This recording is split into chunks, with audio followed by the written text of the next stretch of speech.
2023 के Indian express newspaper का analysis. और जो पहला आर्टिकल है वो बात कर रहा है इंडिया ने कैसे इंडिया को अक्यूज़ किया गया है यूएस के द्वारा। क्या बोल रहा है यूएसए का बोलना है, नॉट एक्चुअली यूएसए। देखिए यहाँ पे एक आर्टिकल हम कल से इसको देख रहे थे कि किस प्रकार से यूएसए और कनाडा के अंदर यहाँ पे डिफरेंस था।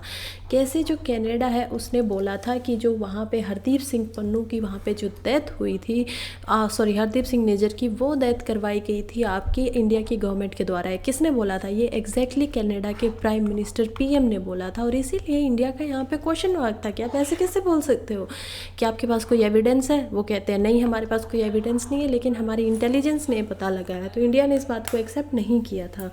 और अगर हम यहाँ पे कंपेयर करते हैं यूएस की बात को, तो यूएसए की यही एक अच्छी बात थी कि यूएसए की गवर्नमेंट के पास एविडेंस होते हुए भी यूएसए ने बोला था कि यहाँ पे इंडिया की गवर्नमेंट का तो हाथ यहाँ पे शायद नहीं है, लेकिन यहाँ पे इंडिया के लोगों का हाथ ज़रूर है। ठीक है, तो इंडिया के लोगों के ऊपर ये क्वेश्चन मार्क इन्होंने उठाया था। लेकिन अब सिचुएशन चेंज हो चुकी है। इसी मुद्दे के ऊपर अब जो यूएसए के फेडरल प्रोसिक्यूटर है उनका बयान आया है कि नहीं, यहाँ पे इंडिया की खुद की जो इंटेलिजेंस एजेंसी है उनमें से कोई इंटेलिजेंस का ऑफिशियल है जिसने ये प्लानिंग की है यहाँ पे गुरप्रीत सिंह पन्नू को मारने की। कौन है ये? खालिस्तानी सेपरेटिस्ट है, न्यूयॉर्क के अंदर रहते हैं। जस्टिस सिख फॉर जस्टिस नाम से इन्होंने अपनी ऑर्गेनाइजेशन बनाई हुई है, एसएफजी, और उसके ऊपर ये काम करते हैं। फाउंडर मेंबर है उनके, और इन्हीं के ऊपर मतलब इनका असैसिनेशन करने की यहाँ पे कोशिश की गई थी, जिसको यूएसए ने फेल करवा दिया, होने नहीं दिया क्या।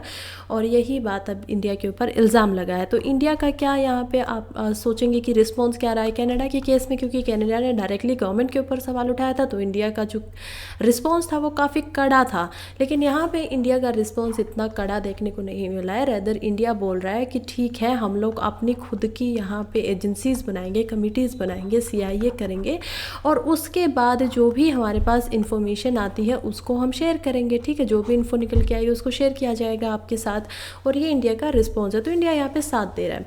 चलिए नेक्स्ट हमारा आर्टिकल है हिस्ट्री ऑफ यूएनएलएफ। क्या है UNLF? UNLF means United national liberation front, United national liberation front. तो ये जो यूनाइटेड नेशनल लिबरेशन फ्रंट है ना, ये एक मेती नाम की जो आपकी ट्राइबल पॉपुलेशन रहती है मणिपुर के अंदर, वहाँ की सबसे पुराना इंसर्जेंट ग्रुप है। यानी कि इनकी खुद की एक तरीके की छोटी सी आर्मी है।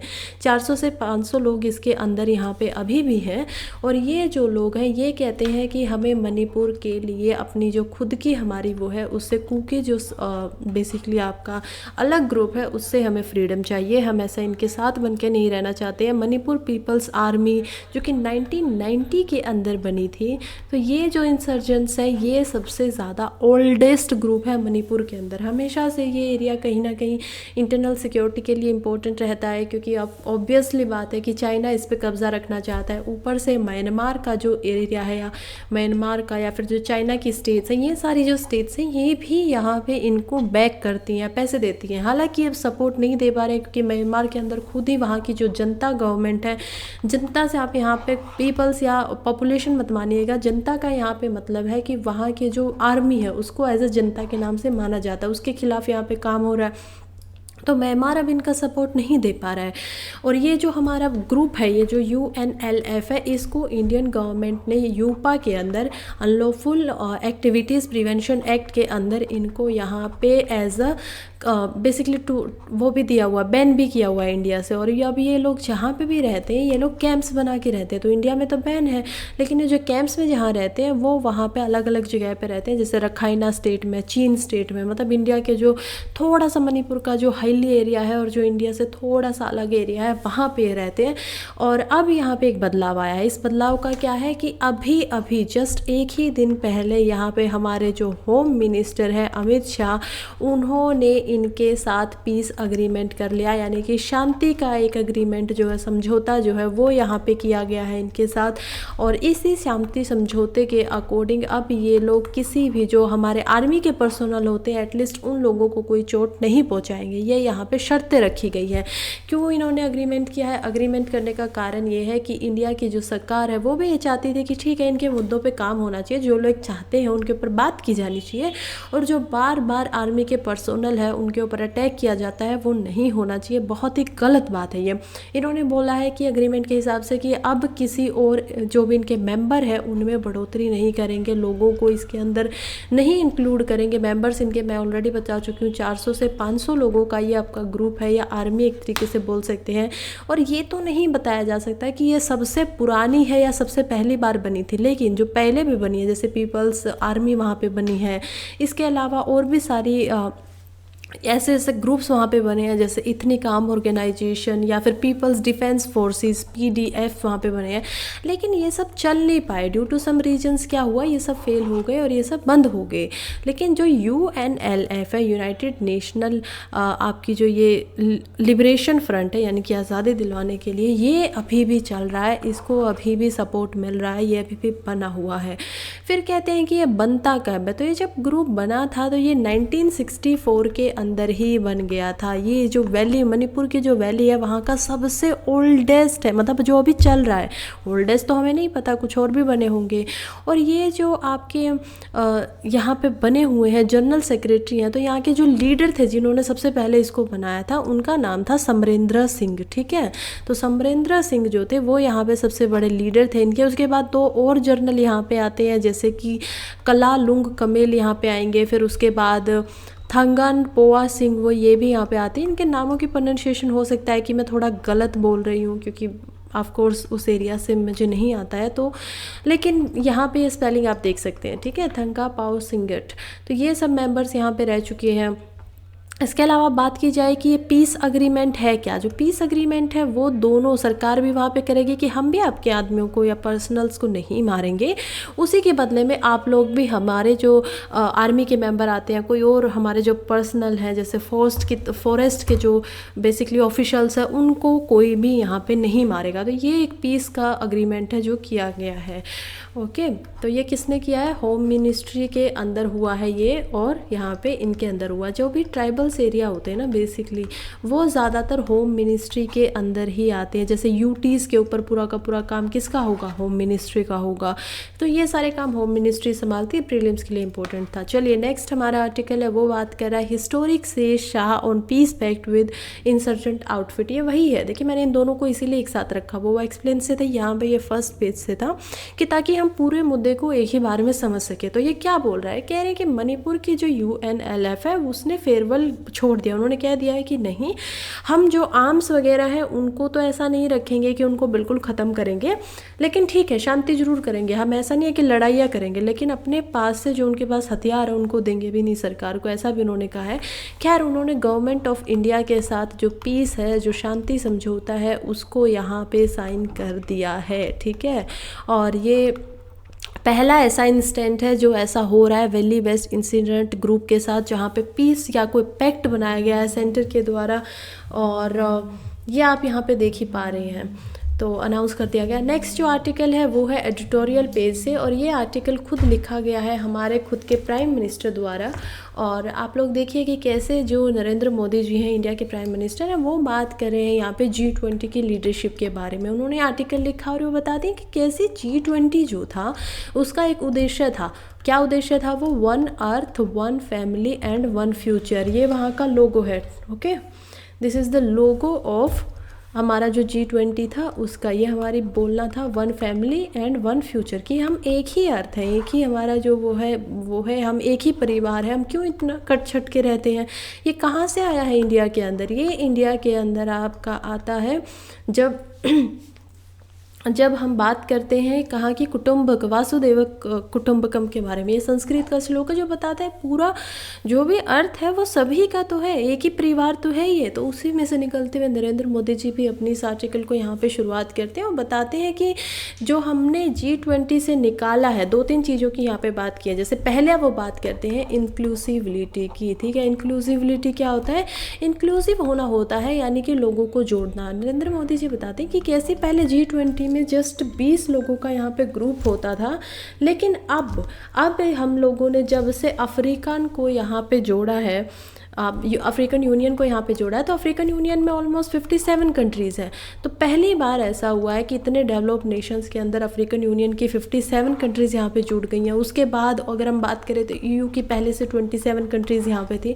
तो ऑलमोस्ट 80% जो वर्ल्ड की जनसंख्या है वो भारत के, जब भारत यहाँ पे G20 का प्रेसिडेंट बना हुआ है इंडिया, तब वो यहाँ पे आके जुड़ती हैं। और ये इंडिया के लिए एक काफ़ी बड़ी बात है, अचीवमेंट की बात है कि इंडिया खुद जो ग्लोबल साउथ है उसका लीडर बन रहा है।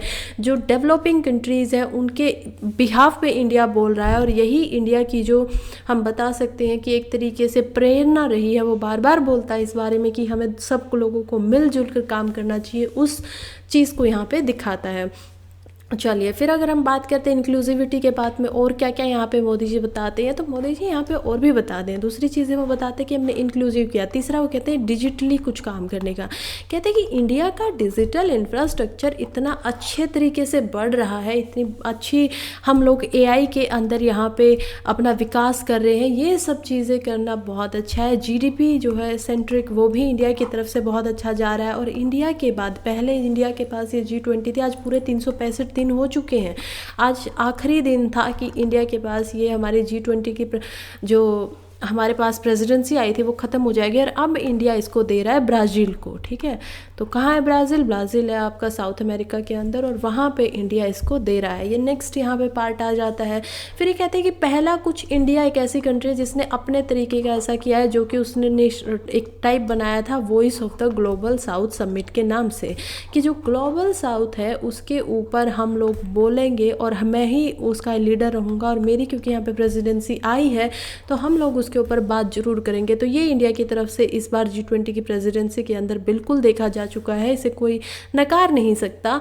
इसके अलावा यहाँ पे मोदी जी बताते हैं जन भागीदारी के बारे में, कि कैसे हम लोगों ने जब सभी को यहाँ पे इंक्लूड किया है, इंक्लूसिविटी दिखाई है, तो वहाँ पे जन भागीदारी का एक मुद्दा, एक काइंड ऑफ बोल सकते हैं कि सम्मेलन यहाँ पे किया गया है। फिर यहाँ पे बताया जाता है कि G20 और भी इस चीज़ को एक्नॉलेज करता है कि एनवायरनमेंट को, ठीक है, एनवायरनमेंट को कैसे एक्नॉलेज कर रहा है। हमेशा से इंडिया के ऊपर एक ये और आर्टिकल आया, हम उसमें देखेंगे कि एनवायरनमेंट को जब भी इंडिया एक्नॉलेज कर रहा है तो ये भी एक्नॉलेज कर रहा है कि डेवलप कंट्रीज़ को ऑलमोस्ट $5.9 बिलियन हर साल देने की ज़रूरत है डेवलपिंग कंट्रीज़ को, क्योंकि डेवलपिंग कंट्रीज़ के लिए अभी उन लोगों को इसकी ज़रूरत है जब वो अपने NDCs को बना रही हैं 2030 तक। और क्या NDCs, ये हमने कल भी देखा था कि NDCs जो होता है वो होता है आपका नेशनली डिटरमाइंड कंट्रीब्यूशन। ठीक है, कहाँ पे हो रहा है अभी? तो जो दुबई है वहाँ पे आपकी COP28 हो रही है, और उस COP28 के अंदर ही आपका NDCs ये आता है। और ये कब कब किया जाता है? ये आपका हर 5 साल के अंदर करना होता है। हर कंट्री को ये चीज़ दी गई है कि 5 साल के अंदर आप अपना नेशनली डिटरमाइंड कंट्रीब्यूशन बताइए कितना आप करेंगे। COP जो है कॉन्फ्रेंस ऑफ पार्टीज़, उनको कौन करवाता है? यूनाइटेड नेशंस करवाता है। क्या इंडिया मेंबर है? बिल्कुल, इंडिया बहुत पहले से ही इसका मेंबर है। 1992 के अंदर जब अर्थ समिट होता है आपका रियो द जेनेरियो के अंदर, ब्राज़ील के अंदर ही ये हुआ था। उसके बाद से UN का क्लाइमेट कॉन्फ्रेंस डेवलपमेंट आता है, उसी के अंदर COP आता है। और COP अभी 28वीं बार हो रहा है दुबई के अंदर। पेरिस के अंदर हुआ था जब 2015 में, तो तभी भी यहाँ पे इंडिया एज अ पार्टनर हमेशा से रहा है इसके अंदर। तो उस चीज़ पे ये बात करते हैं। इसके अलावा मोदी जी यहाँ पे फोर्थ एक और बात बताते हैं। वो कहते हैं कि इंडिया ने यहाँ पे जेंडर इक्वालिटी के ऊपर भी बहुत ध्यान दिया है। वो कहते हैं कि पहली बार G20 में ऐसा हुआ है कि बिल्कुल एक वुमेन एम्पावरमेंट का एक अलग से आपका एक ग्रुप बनने वाला है, कि उसके अंदर सिर्फ औरतें होंगी, और वो जो औरतें होंगी वो इस ग्रुप का एज अ पार्ट बनेंगी, फाउंडेशन बनेंगी। वुमेन एम्पावरमेंट वर्किंग ग्रुप के नाम से जाना जाएगा, और ये पहली बार ही किया गया है। इसके अलावा इंडिया बोलता है कि जेंडर इक्वालिटी के अंतर्गत इस ध्यान को रखते हुए इंडिया ने खुद अपना वुमेन रिजर्वेशन बिल 2023 को भी यहाँ पे लेके आया है। और उस रिजर्वेशन बिल के अंदर हमें पता है कि क्या होने वाला है। 1 1/3 यानी कि 1/3 जो 33% सीट जो होंगी इंडिया की पार्लियामेंट के अंदर वो औरतों के लिए रिजर्व की जाएंगी, आरक्षित की जाएंगी, क्योंकि ये भूमिका बहुत बड़ी निभाएगा। ऐसा खुद मोदी जी मानते हैं कि औरतों के एम्पावरमेंट करने के लिए, उनको और ज़्यादा एम्पावरमेंट बनाने के लिए ये चीज़ बहुत ही ज़्यादा ज़रूरी है, सशक्त बनाने के लिए बहुत ज़्यादा ज़रूरी है। फिफ्थ यहाँ पे बताते हैं दिल्ली डिक्लेरेशन के बारे में कि कैसे जो दिल्ली की डिक्लेरेशन है, बहुत सारे पॉइंट्स जो हैं वो सामने रखे गए हैं, जैसे कि स्प्रिंट ऑफ कोलैबोरेशन करना है, अलग अलग प्रायोरिटीज़ में क्लाइमेट एक्शन के एम्बिशन जो है उनके ऊपर ध्यान देना है, क्योंकि क्लाइमेट बहुत इंपॉर्टेंट है। ये कहते हैं कि दिल्ली की जो डिक्लेरेशन हुई थी उससे भी 118 डॉक्यूमेंट्स में थे 87 को बिल्कुल एक्सेप्ट किया गया।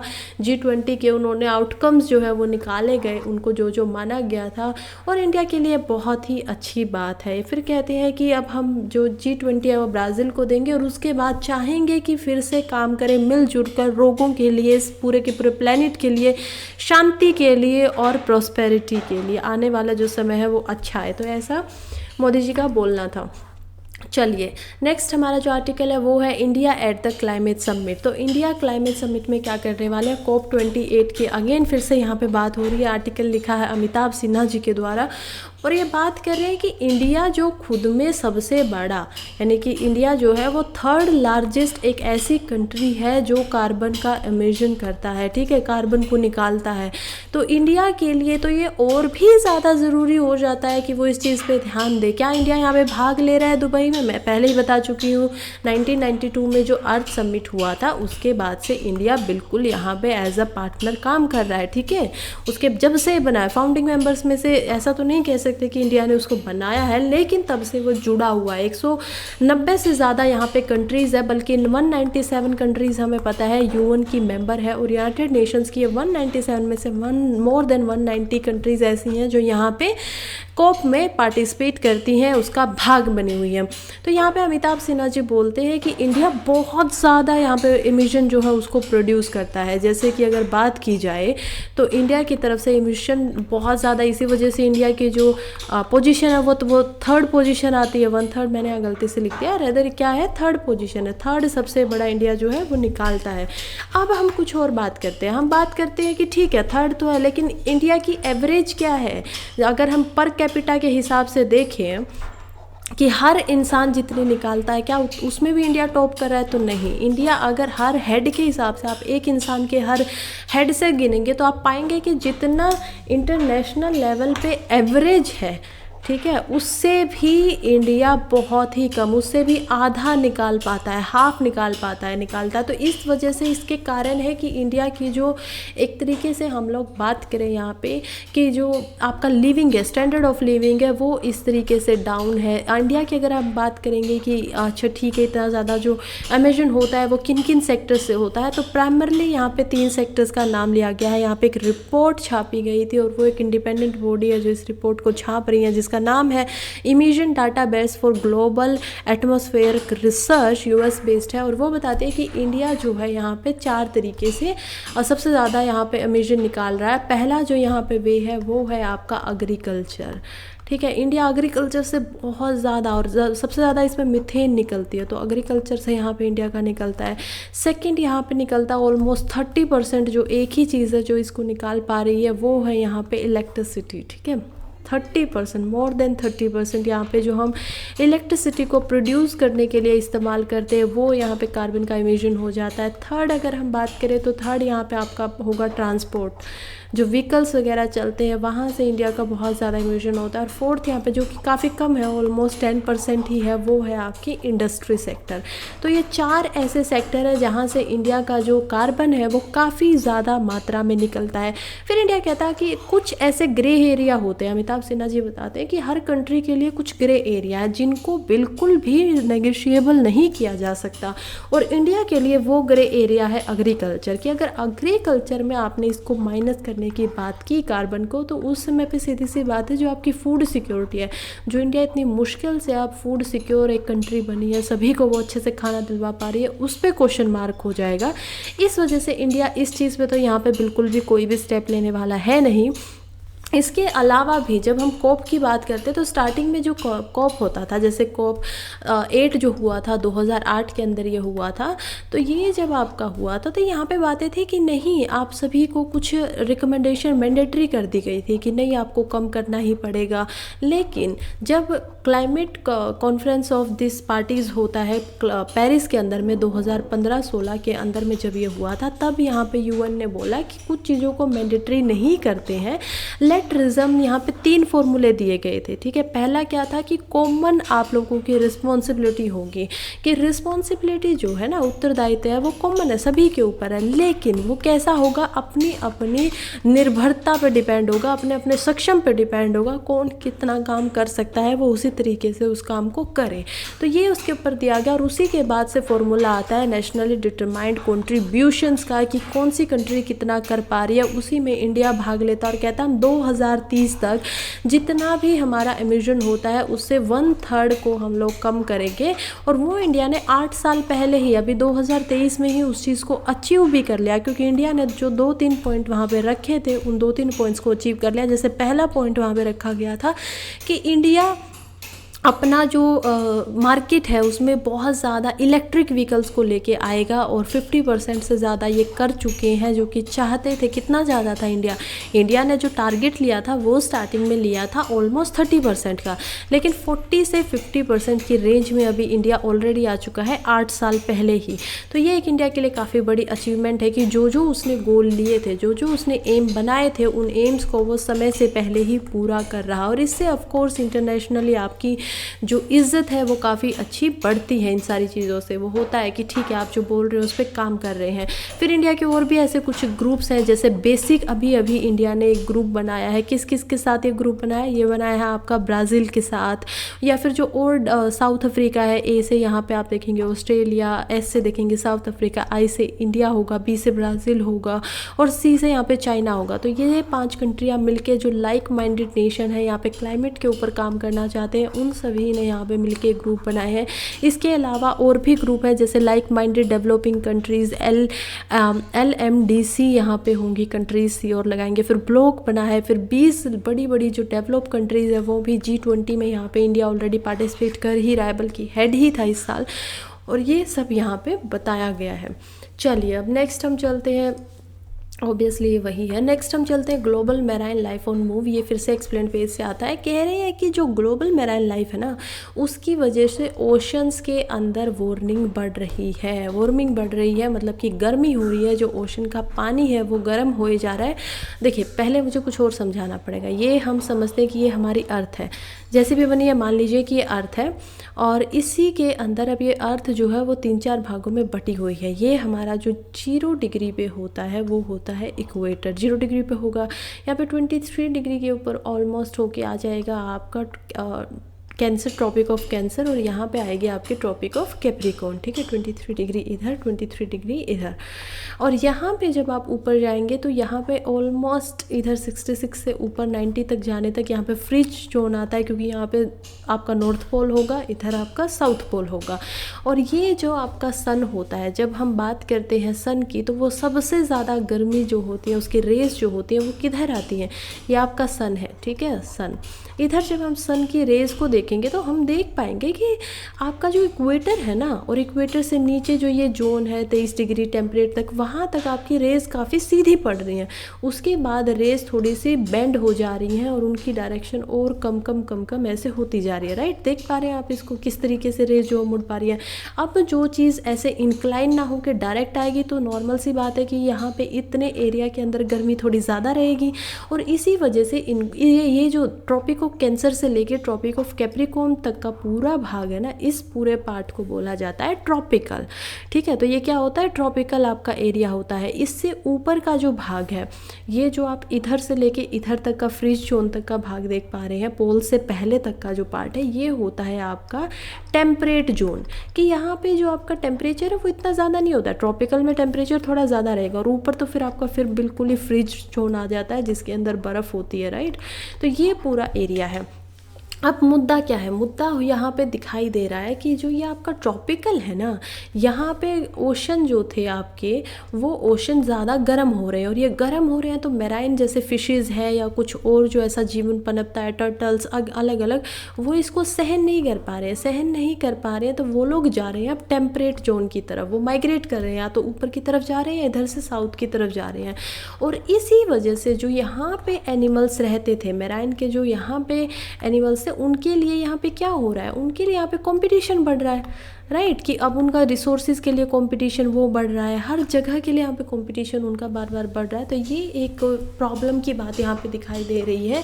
किसने छापा है इसको? इसको छापा गया है the journal trends in ecology and evolution. ये काफ़ी अच्छा पब्लिश किया गया है, रिसर्च का जर्नल है, और ये यही बता रहे हैं कि अभी जो कोप है कोइंसिडेंटली ये तभी हो रहा है जब क्लाइमेट ऑफ पार्टीज़ 28 दुबई के अंदर हो रही है, जो कि यूएई के अंदर है, वो ग्लोबल वार्मिंग के इशू पे ही बात कर रहे हैं, इकट्ठे हुए हैं, कॉन्ग्रेगेट किया है जिन्होंने, और इस एरिया को यहाँ पे ट्रॉपिकल हॉटस्पॉट भी माना जा रहा है। सबसे पहले ऐसा जब होते हुए देखा गया था तो ये पाया था कि ये सबसे पहले मेडिटेरियन सी के अंदर दिखाई दिया था, ठीक है, मेडिटेरियन सी जो कि यूरोप और आप देख पाएंगे कि अफ्रीका के बीच में है, अफ्रीका जो महाद्वीप है उन दोनों के बीच में ये आता है, और इस सी के अंदर सबसे पहले ये देखने को मिला था, लेकिन अब ये और ज़्यादा जगहों पे भी बढ़ रहा है, जो कि एक काफ़ी चिंता का विषय है इकोलॉजी के पार्ट से।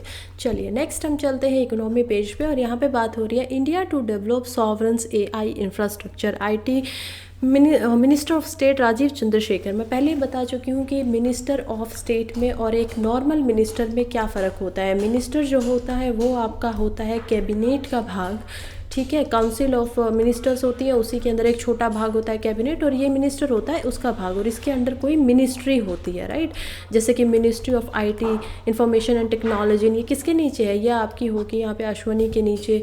और यहाँ पे जब हम मिनिस्टर ऑफ स्टेट की बात कर रहे हैं जो कि है आपके राजीव चंद्रशेखर जी, तो ये आईटी के ही मिनिस्टर ऑफ स्टेट है, लेकिन इनके पास मिनिस्ट्री ना होते हुए आपका कोई डिपार्टमेंट होगा, ठीक है। ये मिनिस्टर ऑफ स्टेट से मतलब ये नहीं होता है कि ये किसी रीजनल स्टेट के मिनिस्टर है जैसे महाराष्ट्र के, ऐसा नहीं है तो ये यूनियन के ही, और ये एमपी ही है, ऐसा भी नहीं है कि ये एमएलए है, नहीं, ये एक एमपी है, मेंबर ऑफ पार्लियामेंट है, और उसी के बाद ये मेंबर ऑफ स्टेट बने हैं, और उसी से ये जस्ट हेड ऐसा करें कि ये इंडिपेंडेंट किसी मिनिस्ट्री को हेड नहीं कर रही है, बस फ़र्क यही है, थोड़ा सा डेजिग्नेशन में फ़र्क होता है, मिनिस्टर से यहाँ पे ये थोड़ा सा नीचे होंगे, अदरवाइज ऑलमोस्ट ये ठीक है। काउंसिल ऑफ मिनिस्टर का ही, काउंसिल ऑफ मिनिस्टर्स का ही ये पार्ट भी होते हैं यहाँ पे।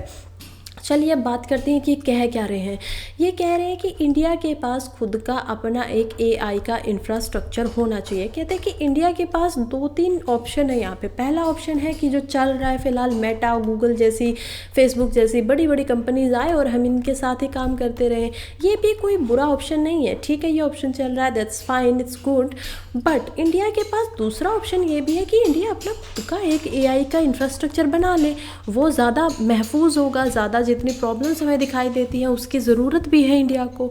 तो इंडिया को ये कहते हैं कि इंडिया को जब ऐसा कोई इंफ्रास्ट्रक्चर चाहिए तो उसके लिए वो गवर्नमेंट स्पॉन्सर्ड बिल्कुल होना पड़ेगा, गवर्नमेंट को स्पॉन्सर करना पड़ेगा उसे, और यही इसी वजह से इंडिया और इंडिया के जो सिटीजन्स हैं उनकी सेफ्टी को भी यहाँ पे बरकरार रखा जा सकेगा। दूसरी कंपनीज़ में हम लोग यहाँ पे नहीं हो सकते। एग्जाम्पल भी देते हैं कि कैसे ऑनलाइन हमने इंडिया इतना आगे बढ़ा है। जैसे यूपीआई में अगर आप देखेंगे, यूनिफाइड पेमेंट इंटरफेस इसकी फुल फॉर्म होती है। इसके अलावा अगर हम बात करते हैं यूडीआई के बारे में, जो कि यूनाइटेड आइडेंटिफिकेशन डॉक्यूमेंटेशन के ऊपर आपका बना हुआ है, जो कि आपके आधार कार्ड बनाते हैं, ये सारी चीज़ें, या फिर डिजी लॉकर की बात करते हैं, डीपीआई की बात करते हैं, तो ये सारी चीज़ें में इंडिया वैसे ही बहुत सारी वेस्टर्न कंट्रीज से आगे है, ठीक है। और अब अगर हम चाहेंगे तो यहाँ पे और ज़्यादा इंप्रूवमेंट्स बिल्कुल लेके आ सकते हैं, ये उसी के बारे में बात कर रहा है। नेक्स्ट चलिए फाइनेंस कमीशन के ऊपर आया हुआ एजीएस पेपर 3 इकोनॉमी के लिए, it's a very important article. बात कर रहा है फाइनेंस कमीशन की, कि फाइनेंस कमीशन के कुछ टर्म्स ऑफ रेफरेंस है जिनको यहाँ पे मान लिया गया है गवर्नमेंट के द्वारा। क्या होते हैं, देखिए, जो एडवाइजरी बॉडी है, 2 काम होते हैं फाइनेंस कमीशन के। पहला काम क्या होता है कि स्टेट और सेंटर के बीच में रिसोर्सेज का डिस्ट्रीब्यूशन करना, ठीक है, सेंटर और स्टेट। तो सेंटर और स्टेट के जो रिसोर्सेज है कहाँ पे आते हैं, इनके जो रिश्ते हैं वो हमें दिखाई देते हैं 7th schedule of 7th schedule of constitution, ठीक है। 7th शेड्यूल में यहाँ पे कॉन्स्टिट्यूशन का जो है वहाँ पे हमें इनका बता ही देता है। उन्हीं के लिए यहाँ पे फाइनेंस कमीशन बनाया गया। कौन बनाता है? प्रेसिडेंट बनाता है। कितने टाइम के लिए बनाता है? हर 5 साल में एक नया फाइनेंस कमीशन बनता है। अभी जो नया फाइनेंस कमीशन बना है वो इसी साल बना हुआ है।